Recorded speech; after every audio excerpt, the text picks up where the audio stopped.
Hi everyone, and welcome to the Coaching Observer. I'm Coach Xian, providing you an observation through a coach's lens on strategy and insights of various rugby matches. So I've currently been covering the World Cup. I've done quarterfinal 1 to quarterfinal 3, and it's time for the final quarterfinal game happening Sunday evening on my side.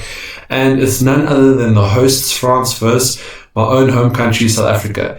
This is going to be a bang, guys. I think that there's a lot of tension on this game. I think there's a lot of interesting selection on this game, and it's going to be one of the biggest battles of the World Cup. So I can't wait to dive into this. I will definitely be covering again some of the team selections. I'll be covering key positions. I'll be covering strategy on both attack and defense, looking at a few set pieces. I'll be ending off on my own personal prediction, right? So let's see where we end up over here, and let's dive in. First up, let's dive into selections.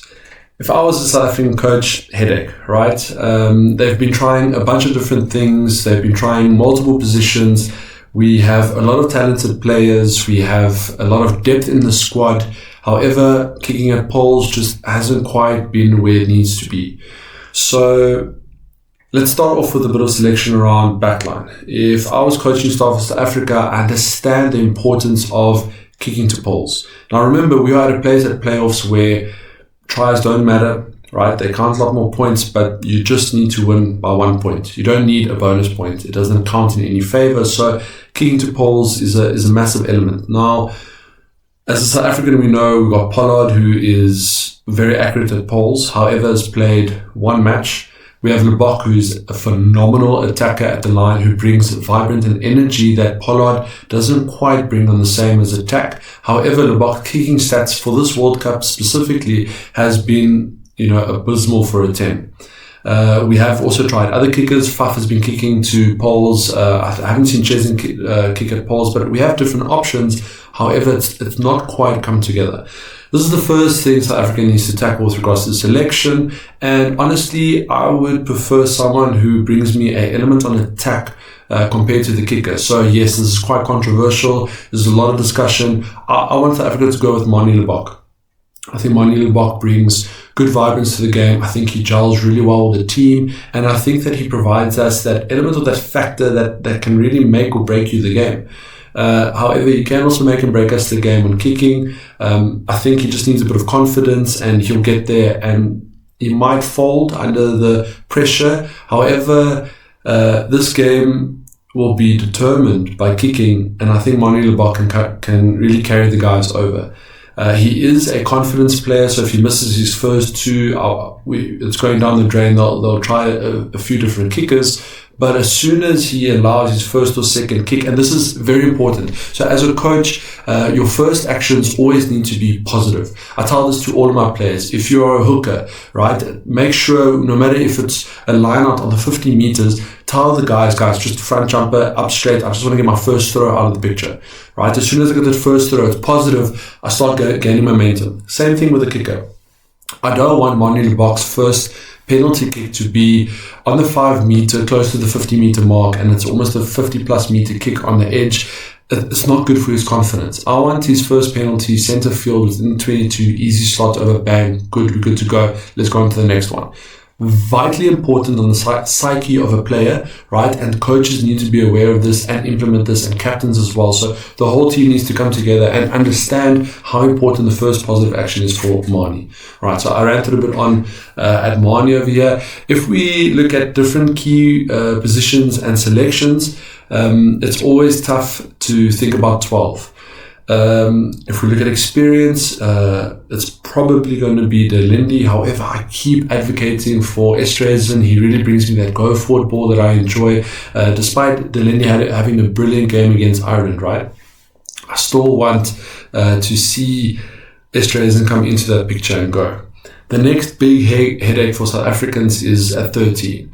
So Jesse Kriel has been playing there, and Moodley has also been coming in there. These guys, to me, have lack of experience. If we look at Moodley, Kriel also got injured in 2019 World Cup, so he's also lacking a bit of experience. Lucanio Am has recently been reintroduced into the squad after his injury, but we haven't seen him play yet. So do you suddenly just bring him on now at a quarterfinal? This won't be the smartest move as a coach, but it's really needed. And Lukonyo has got great experience, he's got big game temperament, and he just changes our defensive line by miles, right? By miles and margins. Even on attack, he can slot in wherever he needs to slot in. So is this what they do? I think, or I'm hoping, Estrazen is on, however, probably Delendi. And then the 13, I would honestly want to come in despite not having any game, despite game time or hours or any of this. I trust the guy. I think he will bring exactly what we need. Wings, standard go to Cheslin Orense, some of our most phenomenal wings we've ever seen. Very good in the air, very, just X factor on both of them. And 15, I think we have Willemse because he links so well with them. Willie is a very good, experienced player. However, I think with the current squad and the way that we're trying to attack, Willemse makes more sense. Now, up front, nothing changes. We know who the bomb squad's going to be. We know the starters. The only thing that needs a bit of tweaking is that hooker, since Malcolm Marx is out. But I think they've substituted that well. The question is, does South Africa go 6-1 split, 7-1 split or a 6-2? In my personal opinion, I don't think we can gamble with a 7-1. We just don't have the back line without injuries to be able to do that. And I want Pollard to be on the bench in case we need what Morne Steyn used to do for us, where he'll be on the bench, he'll come in last 5 minutes, take that pressure, take that kick, who wins us the game. I think Pollard needs to play that. So I want to see a 6-2 split. The nines are always up for debate. I think our nines have been playing phenomenally. I think we'll see Faf, and I'm hoping for Kobus Reinhardt. However, they might not quite go that way. So we'll see a 9 on the bench, and I'm hoping Pollard, because the rest of the players can really play utility and kind of play anywhere. Forwards, the Visa at 8, Peter Steff, Kolisi, I think those are prime for us. We don't see too many other changes. We kind of know who starts and who comes off the bench. Selection of France. Biggest speculation is around Dupont. Dupont has been cleared, has been brought back into the training squad, is currently wearing some headgear. World Rugby made sure there's a few regulations that France have to follow. And honestly, I have no doubt that we will see Dupont on Sunday evening. He will captain them, he brings them an element.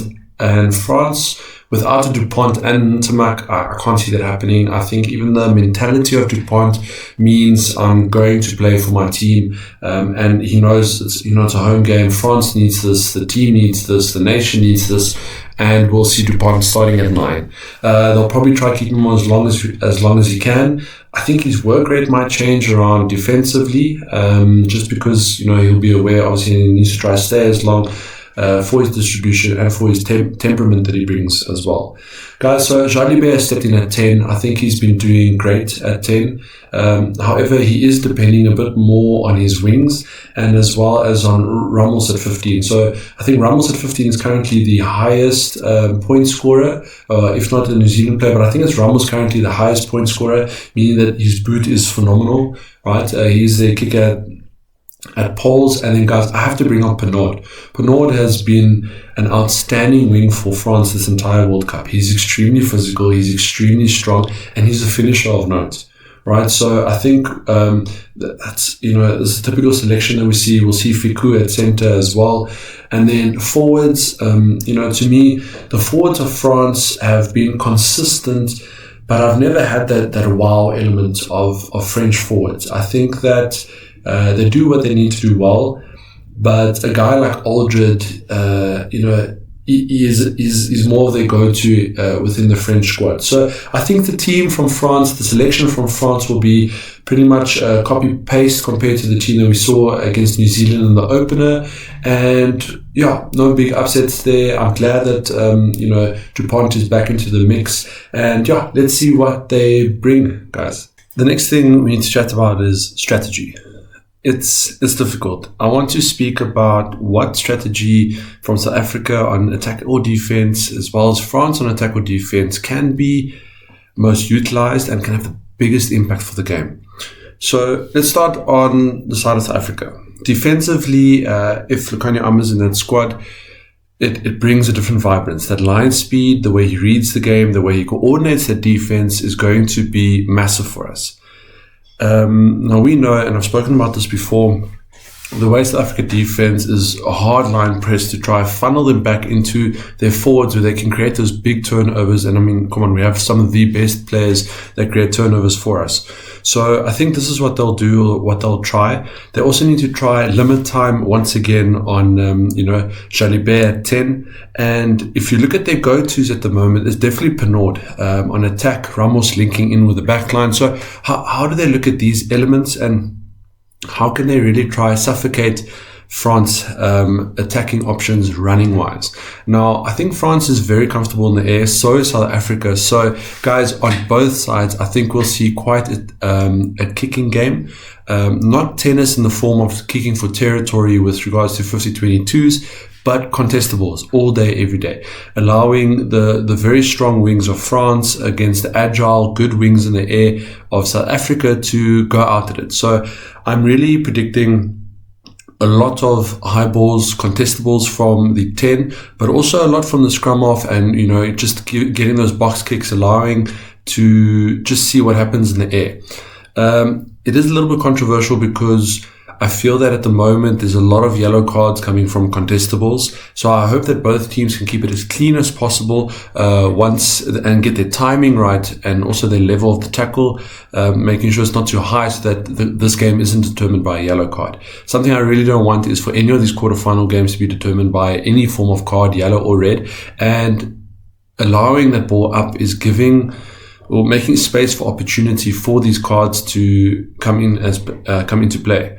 Now, on the side of South African defense, again, with regards to the line speed and the turnovers, how do they defend against Pinot? Because if we look at how South Africa needs to defend against a guy like James Lowe, who plays very similarly to Pinot, and can the wings really do what they need to? So Grant Williams played wing against Ireland, and Tonga, he played against Tonga, and Tonga had that very heavy blonde wing as well. And I was impressed by Grant Williams' tackle technique, and I think there's at least a 30 kilogram weight disparity there, but he made his hit. So all our wings, Cheslin Colby, Kurtley Arends, Grant Williams, who slotted in there, Mapimpi a little bit so, but they always man up on their bigger counterparts. So for me, if I look at Pinot, he's physical, he's quick, right? And he's very good in the air.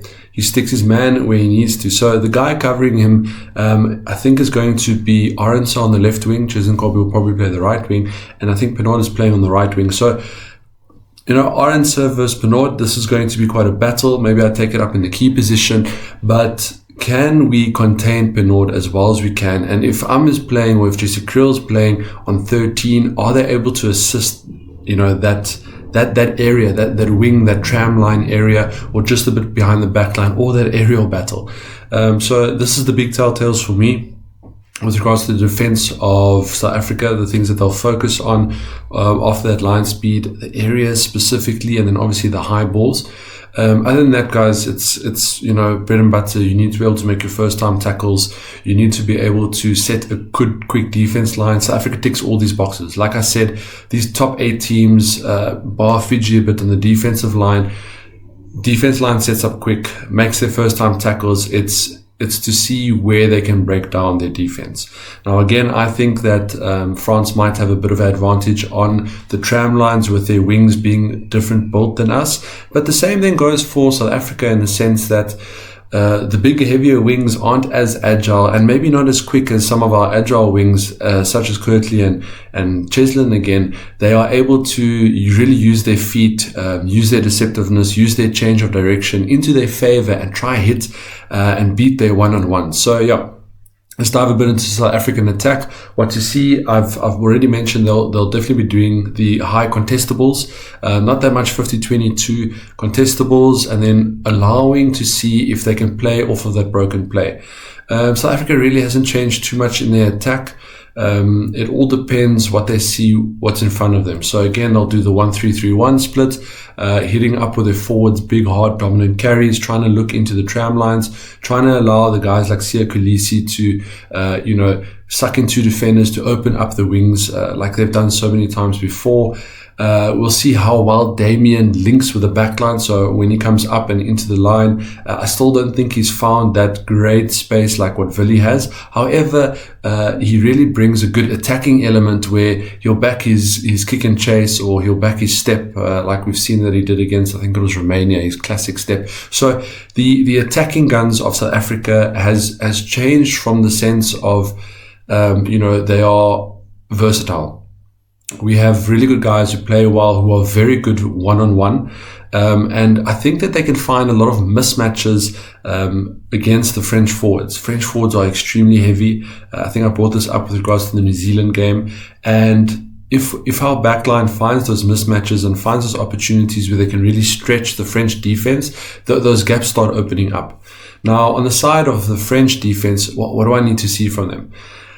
The French defense needs to be able to shut down the South African, obviously the first carry. South Africa will go to, if it's Estreza or Damien, to set up that first phase, have to always get that first hit on him. Because if you don't, and you allow Jesse Kriel, Ganan, or Lukhanyo Am to run off of that, or even Damien or Lebok to run off of that front foot ball, you're in trouble. So I want to see a solid defense line, always making first-time tackles off that first phase ball. South Africa also loves their forward runners off of lineouts to make sure that area doesn't allow too much go forward ball. And now again. So both sides, this is going to be a contest of rucks. So air ball, right, contestables, and a game of rucks. Because we know that if South Africa dominates every single ruck and they get quick ball, they play so good off the front football. Same as France. If France get good turnovers, which they've done before, or they get quick rucks, it's a bit of an issue.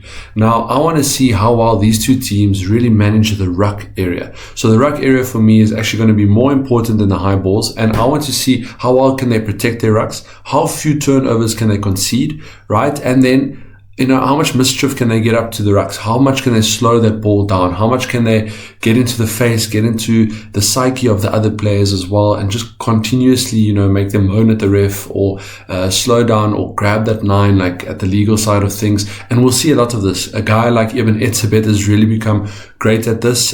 Just watch how many times he'll pull a shirt over, how many times he'll try to grab that 9 or just slow him down, how many times he'll push. I've heard that refs, are really telling especially the South Africans to just kind of stop it at ruck. They're like, cool, it's done, no more. And that's what we bring, is that grey area at ruck. You really see them also lay over players, kind of try use those grey areas to the advantage as much as they can. So on the side of France, I really want them to be able to protect their rucks. South Africa is going to try counter the rucks very hard. Can they protect their own ball net and not concede any turnovers? On the same side, France needs to contest South African ruck and slow that down and test us as well. There are always those moments where players just relax when the guy's about a box kick, and if you hit that ruck and the domino effects through, you can kind of disrupt the 9 with his box kick or his exit kick, and I want to see that. Other things I really want us to look at with regards to defensively is I feel France is going to be a bit vulnerable just behind the defensive line. Now, South Africa's, New Zealand's, these players who really back themselves at 10 or at 13 or at wing, they often do a little stab kick through, a little grubber kick through, because they feel that they can recollect the ball. Something I've also seen is Manie Lebok will send that kick perfectly into space behind the defensive line, and then whoever's playing 12 or 13 runs very well in synchronized running, and they really try to attack that ball and put the 15 under pressure, or the wings are coming through. So how does France really defend against that? Do they allow 1 or 2 players to drift just behind the defensive line? Where does the 15 stand? Where does the 15 speak to his wings where he wants them? Do they want a bit more narrower? And is South Africa going to exploit that as well? Same goes for France. Unfortunately, no, Ntamak, he was brilliant at this as well. I don't know if the other players, if Fiku, if guys like this will do that. Fiku really is more physical, trying to run through the guys. If I look at Jalibert, he's been playing that distribution role. He hasn't been playing that I'm going to back myself and be the X factor of the team. So that with a hard pressed defense line that South Africa brings, there's so much space to utilize. If it's a skip pass, if it's a grubber kick, but I don't know if France has that confidence to be able to use that. I think they'll just go and try break through defense, strong forwards, strong carries, and really try maneuver up on that. French attack, like I said, it's a high contestable balls. Now, the other thing I want to see on the French attack is how well can they allow players to get their strong suits against weaker. So depending on who starts, I think Fico is someone who really needs to be contained, and Penot. I've spoken about those two as well, and then Ramos as well. So the battle between 13 wings as well as 15s to me is going to be vital in this game. I know I always speak about backline players, like guys, obviously I've taken on, the forwards and some of the key positions and how the forwards need to maintain that ruck area, first time tackles, and make sure the mismatches don't happen. All right. That's very difficult. So, how do they attack? I want to see them get ball as much to Penot. It's almost like a Duan van der Merwe for Scotland. The more touches he's going to get, the more opportunities he's going to get, that margin for error in South Africa is going to grow. So I want to see how many times can they get Penot against Kirtley on a one-on-one situation, and how well can Ramos kick at the back or manage that ball at the back and take in that pressure. Willemse, phenomenal 15, but we've seen Willemse and Willie Leroux slip up a bit on those high contestable balls just before the 22. Sorry, so I think that's a bit of a weaker area in South Africa that France might look at exploiting. There's those extremely high balls onto our 15, just over there. So not our wings running forward and catching the ball up, but more the 15 tracking back and having to try and catch that ball under a bit of pressure. So I think those are some of the really key places where both of these teams can look at attack. Some of the things they must both focus up on defense. And let's talk about set pieces. Now, both very formidable. If I think about South African scrums, where we are at the moment, it's very strong. Dominating the weaker teams, of course. Are we as strong as what we were in 2019? It's debatable. With Marks being out and Marks creating so many turnovers as well in open play, Bongi's really stepped up. Bongi's great. Doesn't bring the factor that Malcolm Marks brings, and now suddenly we have to find another reserve hooker. Joseph Dwebe just didn't make the cut, just not good enough. We're looking at other players. So yeah, it's a bit of a gap for me at set piece time with regards to our throws. Bongi's solid. If Bongi gets injured, where are we, right? Is Visa taking over? What's happening over there? And at scrum time, very strong. I think that I can't see too many dominant scrums. I can see penalty scrums happening. So with that being said, I don't know who's going to fold. The pressure will come from one of the sides, and one or two penalties with an overextension or with not keeping your bind and stuff like this can really change this game in cause of points. Can South Africa convert those points? That's a big one. Will France go for poles, or will France also get those penalties? That's how it goes. Ben O'Keefe is the referee, and he's been pretty consistent. I know the Southern Hemisphere, South Africa's not too happy on him, but for me, honestly, he's a good ref. I think overall he'll do what he needs to, as long as everyone communicates well.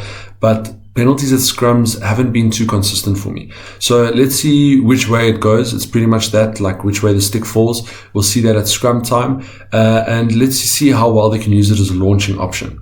Now, lineouts. I've spoken about this multiple times on multiple different teams, and so South Africa's bread and butter is up and going to hit them more. I feel South Africa lacks a bit of innovation with regards to how they launch off a maul.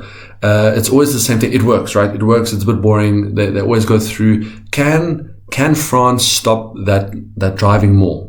Which is the big question. And if they can, and that fails for South Africa, what is our next option at line-out time? So often we're trying to maul, we're trying to test that out. I have said this before, that the new laws around a maul has changed quite a bit, and South Africa has really felt the brunt of that. Now, on the other side of the French, they also try more, but they do launch a lot more to their backline instead of always trying to drive. I think that they will also identify that South Africa defends them all very well. They attack them all very well. I don't think the line-out area is the place to go for France. I think we'll see tap-and-go penalties in the 22 if we get there, if not a scrum, as long as scrums are stable. I do think South Africa is better in the air at line-out time. I think the guys like Etzebeth and these guys really get up and they are able to dominate those line-outs. France is really not that bad. I just don't think they have the same quality that South Africa has at line-out time. And even with their throw-ins, I feel that their line-out consistency and accuracy also hasn't been that of the best team in the world. So line-outs across the board have been an issue for all teams. I know I've brought it up with Ireland as well. I don't think line-outs have been so secure as what they were in 2019 with scoring a try. I think every time South Africa got the opportunity to go to the line and set up those mauls, we always knew we were scoring. It was usually Malcolm Marx at the back of that. I don't know how many tries he scored off a maul. Now, is it the same for this World Cup? I don't feel so. I feel that if we look at how many tries are being scored, majority of them are coming off the wings, off those tram lines, or normal breakdown defense within the center of the field, playing multiple phases, and then someone just slipping through the cracks. So, I hope that South Africa can be innovative if the mauls don't happen. Can they set a very good attacking launch? I think New Zealand, for me, are probably one of the best teams at working around a line-out, but faking a maul to be able to press 3 or 4 different players, and you're just using or picking off the correct guy, and they just go straight through. New Zealand has also been very innovative on their scrum type of launches. They went blindside, and then they're kind of just trying the roll off. So I want to see this from South Africa and France with regards to try and launch different options. We know sometimes Rassie has something up his sleeve. He did that random turn maul. I think it was in the final against England. So what I want to see these type of things come through. It's playoff rugby. It's now or never for these teams. All right. So let's see what they come up with. Let's see if they are innovative, and I think it's going to be a great battle in the air, and I think it's going to be a very physical game at ruck time as well. So let's see what happens. Next up, I want to talk to you guys about some key positions. There are loads. Right, so because it's such a big clash, there's quite a few positions I really want to go over. We'll start off with the forwards, and the big one for me are the hookers. Right, so I know Bongi Mbonambi will probably start for South Africa, and I think it's Mauvaka is the way we say it, and Mauvaka will start for France. And why I want to chat about these two key positions, they play quite similarly. Big ball carries. Have good hands, but the real telltale for me is line-out time and throwing accuracy.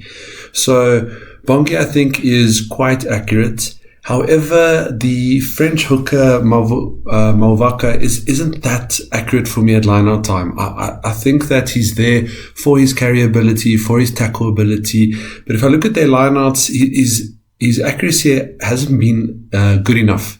And is this going to be a bit of a downfall for France? Especially in that 22 when they really need it. I think Bongi is going to hit the mark. I don't think that Mauvaka is going to hit that mark that he needs to hit. And other than this, both of them play that secondary, loose forward type role. They carry extremely hard. They put in their tackles. They try to get their turnovers. And I think that this is quite key for both teams. And with regards to that type of ruck play that I was talking about, which is going to be so important in this game. The next key position I want to talk to you guys about is obviously 15. We got Willemse and we got Ramos. It's going to be pivotal at the back. With the French kicking game and the way they kick, Willemse is going to be under pressure, and how he deals with that pressure is going to be important. He has phenomenal skill one-on-one, and he's very confident within his one-on-one ability, which I think helps him to beat that first or that second defender who's pushing up on that kick. But is he going to sustain the pressure of constant barrages of high balls or kicking into space that Ramos can do, that Jalibert can do, that Dupont can do? It's going to be a lot of pressure. And is a guy like Willie Leroux a bit better suited with his experience in that? So it's a bit of a question mark for me at 15 with regards to how Damien Willemse is going to do that. I know his attack is good. He links very well with the back three and with Lebok. So I'm happy on all of that. Ramos, guys. Ramos is the go-to guy for France for poles. He kicks extremely accurately. I don't think he can be replaced. It's a bit of a question mark for me as well on if Ramos goes down, who's kicking for poles and who can go into the 15th position for France. I think Ramos kicks extremely well to poles and in play. So, for space or his contestables. And I think he attacks very well. He's quite a factor. He's someone that South Africa needs to be able to contain when it comes to set piece time, the way he links, or just his accuracy and kicking. So these two players are going to be pivotal for me in this matchup to try see who's going to be the best under the high balls on the kicking, who's going to be the best into space kicking, and when it counts and they are busy countering or from a set piece play, which of these players are going to have that X factor to beat the players and possibly score a try. The next up I want to chat to you guys about is obviously the matchup of nines. Faf Reinach, I think Reinach is going to get a bit of a start. He's been playing phenomenally this World Cup. I love the energy and the vibrance that he brings, right? And then on the other side of it, we have Dupont. I don't think there's a doubt in my mind that Dupont will start and Dupont will play. France need him. I spoke about this earlier. However, I think his game will be a bit impacted, and I think Kobus Reinach has got a bit of an edge on the sense of his game play. But I want to talk to you about a complete different factor, and that's the calmness, the leadership, the experience that Dupont is bringing to the team. Also, especially now that Ntamak is out. And France need that. So I don't think we're going to see carries from Dupont. I don't think we're going to see anything outside of the box. I think he's going to be there for as long as he possibly can, making sure that he's distributing and playing the leadership role more than making those feisty hits that he makes, taking up those random carries he takes. I think he's going to manage himself. And I think that's probably the word from the coaching staff as well is, Dupont, the longer you're out there, the better it is for our team and for our nation. And I mean, it's going to be a 80% French crowd. So these elements start picking up into it, and that's why I think it's a key position from the side of France as a leader and as what he brings to the team. And then for South Africa, that vibrance. He's a top try scorer at the moment. He's a really good support runner. He is accurate. He's got a good boot. He's generally a well-rounded nine in Kobus Reinach, that is. So yeah, let's see that matchup as well. It's going to be interesting. It's going to be a very different play style from both those players, in my opinion. Now, the last one I want to cover is that of a wrecking ball carrier. And no, it's not going to be looking at the 12s. I'm going to be looking at the 8s. I'd like if Visa is playing at 8. He's really been coming into his own. He's extremely physical. He really gives you the go forward ball. But the experience that South Africa needs, especially that we have such a young side, such an innovative side, does Dwayne Vermeulen get the call up? We've seen him in the coaching box. We've seen that he's almost a player coach at the moment. And we know we've seen it from other teams as well doing it. And does he bring that same ferocity he brought in 2019? For me is the big question mark. On the other side, we have Aldred, and Aldred ticks all those boxes for me. Strong ball carrier, good in the air. He's getting the turnovers. He's everything that Dwayne was doing in 2019. So this is a big matchup for me. Who's bringing that physicality? I know I covered Ardie Sevilla as well on the New Zealand team for that game as well. These 8s need to have a wide variety of things. Their perception of space on the field to cover. If the wings aren't there, they are the boys who go forward on the go carry, generally head runners, and guys expect them to make meters. They need to be a line-out option as well.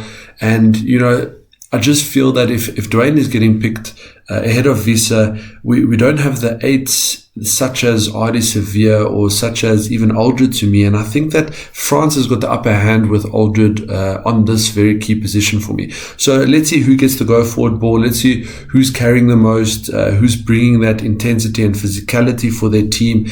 And that will definitely make quite a big difference for the morale of the team, and then just generally meters gained.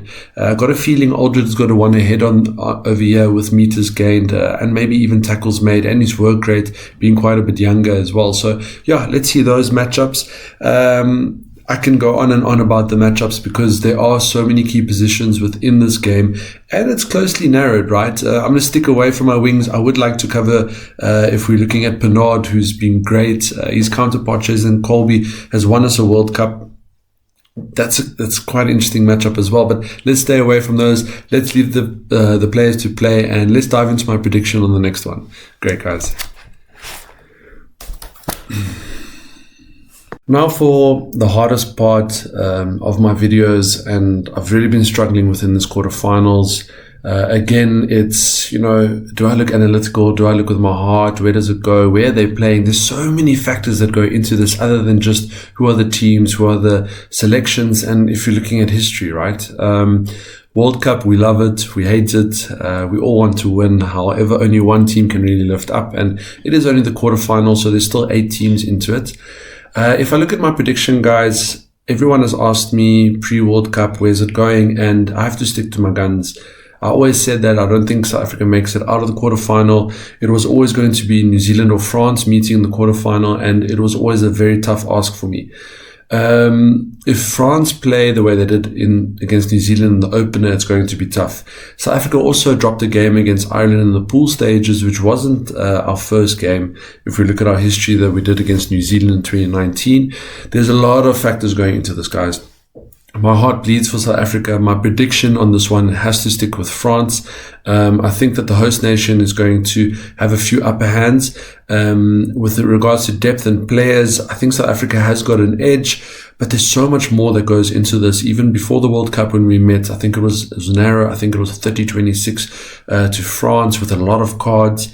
Ben O'Keefe might have quite the influence on this game if we look at cards and his decision making. However, I think if we take all of those factors away, I still think France get ahead on this one. The margin is extremely difficult, guys. It's going to be a very, very narrow game. I think it can tip either side. And I think it's going to tip in favor of a home nation because there is home advantage. The ref kind of blows towards that side quite often. There's just so many factors that go into it about being comfortable and playing in your home nation, a home crowd, so many factors. And I think that that's going to change the edge for me, going away from selection, going away from strategy, because it is very evenly matched.